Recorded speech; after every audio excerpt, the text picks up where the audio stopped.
Are you sick and tired of receiving text messages in the middle of the night? Well, fear not. Text messages are no more. Now, the voices are actually inside your head. I hear voices in my head, they counsel me, they understand, they talk to me.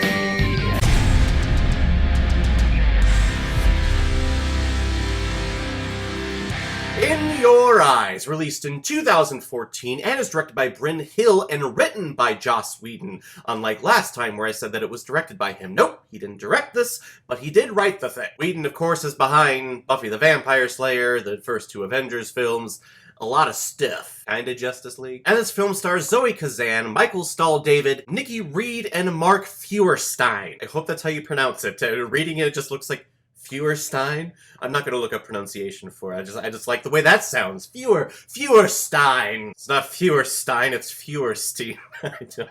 I don't know. That's what I'm going with. The dude plays a prick in almost everything that he's in. And this film comes as a recommendation from one of my subscribers, someone that's been very vocal on my YouTube channel, and I appreciate it so much, Kimmy Melody G. You've been fantastic. I know you just had a tragedy in your life, so hopefully this puts a smile on your face and I can make your day a little bit better by reviewing this amazing movie that you recommended to me. Zoe Kazan plays Rebecca Porter, who is a repressed wife of a very successful doctor, Philip Porter, played by Mark Feuerstein. And Michael Stahl-David plays a man by the name of Dylan, who recently got out of prison for breaking and entering and stealing. But something has just not been right in their lives since before they can remember. They constantly feel like they are not alone and that someone is always watching their every move. But come to find out, these two characters are linked telepathically to each other, so they can hear each other speak inside their head and they can feel what the other is feeling. This would probably freak out the normal person, but these two people, they kind of go along their merry way and become friends because of this. Maybe possibly more. So I had never heard of this movie before. I don't even recall seeing trailers for this, being released in theaters. And then as I'm doing research, I come to find out that this never had a theatrical release.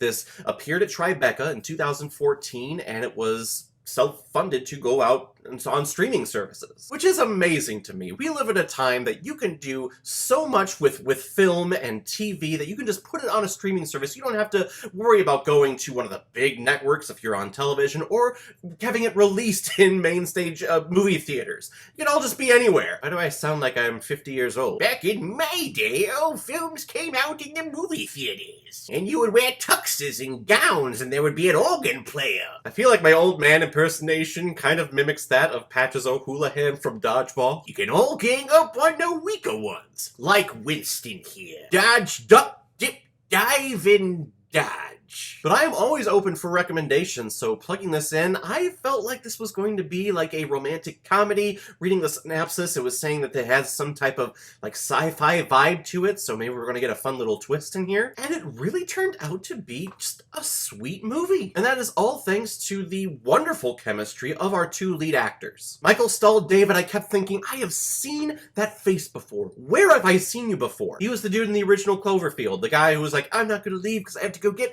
my girlfriend.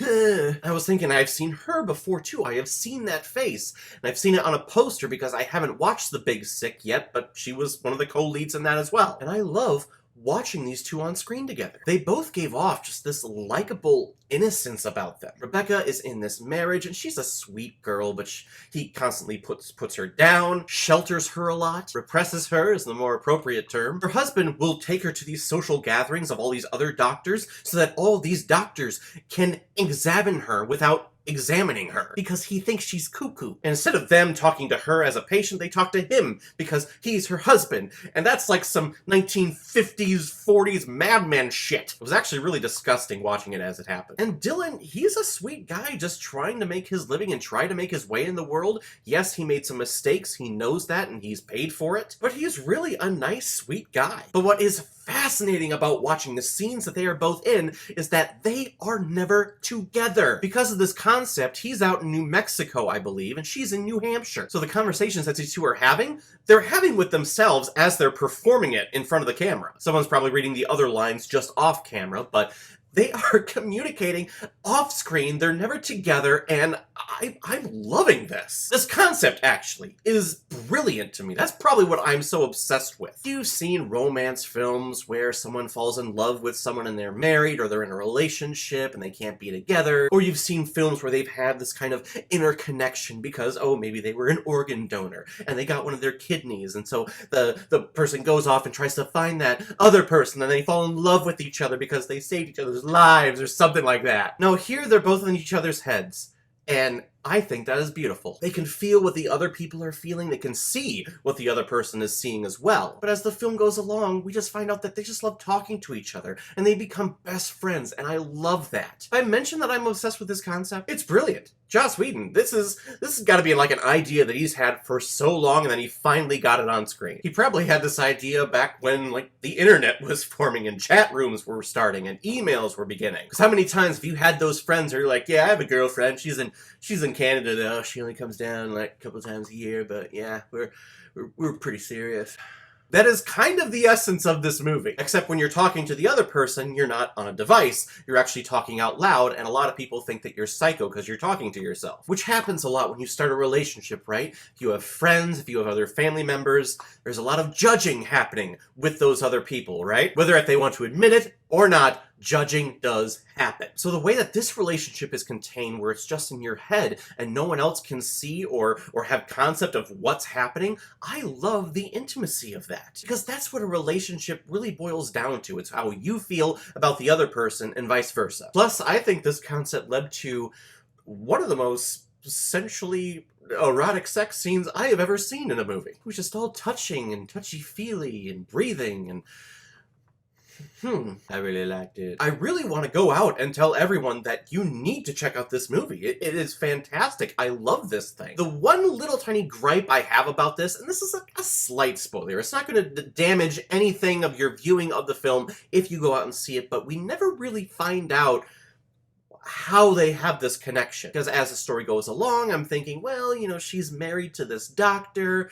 Maybe someone at this hospital did this procedure when she was a kid or something. Nope, we get nothing as to finding out how these two are connected this way. It just kind of happened because they're meant to be together. But because these two characters are so lovable, I'm gonna buy that. In any other film, I probably would have been like, no, you gotta give me that information. If you are someone who really wants to know the why behind what's happening in a movie, you're probably not going to like this. But if you're here for a good story and seeing a great relationship develop on screen, you're going to have a fantastic time. All thanks to some magnificent editing. I'm going to give In Your Eyes 4.5 out of 5 Blu-rays. I think I see blue.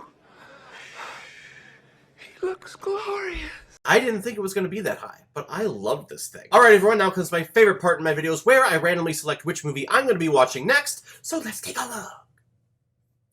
It's farther away this time. Whoa! Okay, The Matrix Reloaded. I think that was more Surfer Boy than Matrix, but well, I guess it's kind of the same thing. The sequel to one of the most influential movies of the 90s and one of the most influential films of all time, really. And a movie that led to one of the biggest letdowns in cinematic history when it comes to sequels. I would probably say more than the Star Wars prequels. But I remember the hype of this movie coming out. 1999, The Matrix comes out, everyone loves it. Everyone starts dressing in black and wearing sunglasses and trench coats. So by the time we find out that 2 and 3 are coming out, we're going like, yeah, Neo's gonna kick some machine ass, bruh.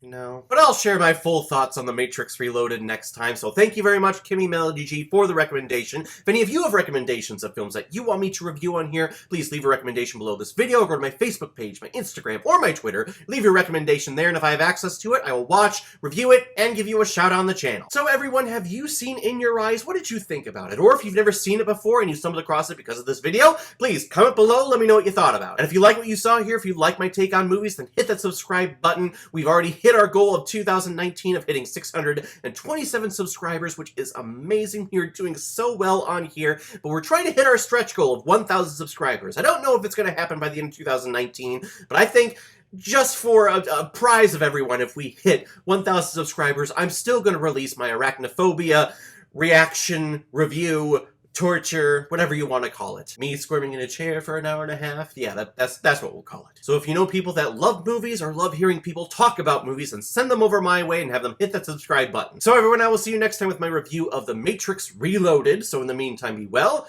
be good to each other, and go watch a movie. Take care, guys.